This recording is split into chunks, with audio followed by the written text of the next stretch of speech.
Ngayong National Women's Month po, samahan natin si Maui sa on-the-go na pagbisita niya sa kauna-unahang Women's Museum sa bansa na matatagpuan po sa QC.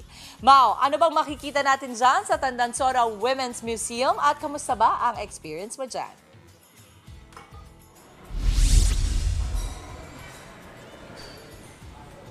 Good morning mga kapatid! Good morning po sa lahat ng nanonood. Nako, napaka-special po ng ating episode for today's On The Go. Ngayong Marso po bilang tinatawag nating International Women's Month. Ito na po ang mga ibibida natin ngayong umaga ay ang mga kababaihan na malaki po ang naitulong sa ating bayan o bansa. At excited ako kasi dito talaga makita natin ang mga remarkable women na ating ibibida for this morning. At para po pag-usapan yan, tawagin po natin si Sir Ken Cabrera, ang tour guide po dito sa Tandansora Women's Museum. Sir Ken, good morning. Good morning po. Good morning, tabihan niyo ako, Sir Ken.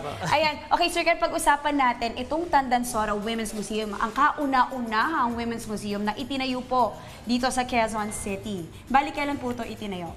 Bali, tinayo po ito noong 2024, which is nag-start lang po siya bago lang po. Kasi noong time po kasi na to is napag-usapan po ng former Mayor Sonny Belmonte at yung kanyang anak na si Mayor Joy Belmonte na karapat-dapat lamang po na itayo ang museum na ito kasi sa dami-dami po ng museum sa Quezon City, si Tandansora lamang po yung talagang ipinanganak dito po sa Banlat, Quezon City. Ayun. Opo. So sakto, tamang-tama Sakto lang talaga. Kailan kayo nag-open?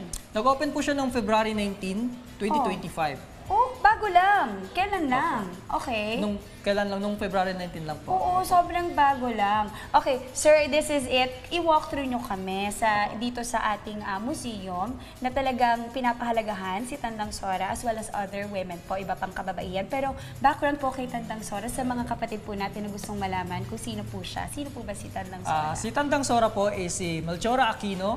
Tinawag po siyang Tandansora dahil nung 84 years old po siya, is sumali po siya sa Samahang Revolusyon, which is ang tinatawag po na KKK. Okay. Opo.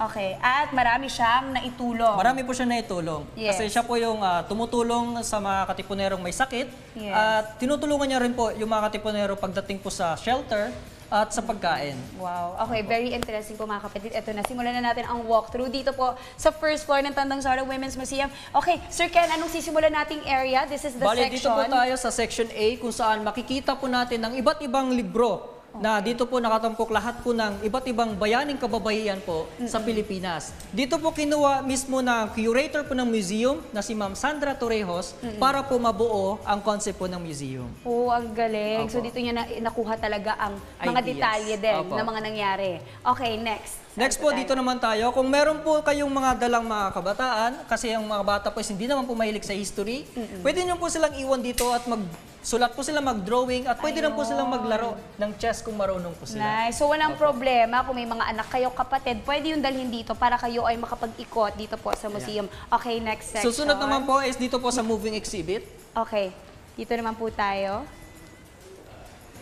Okay. Bali, dito po sa moving exhibit is binibida po nila ang mga babaylan, which is nung panahon po ng pre-colonial society, which is mga babaylan, ang tawag po sa mga leaders po nung panahon po na yon. At yung babaylan po is babae po ang kumakatawan po sa pagiging babaylan.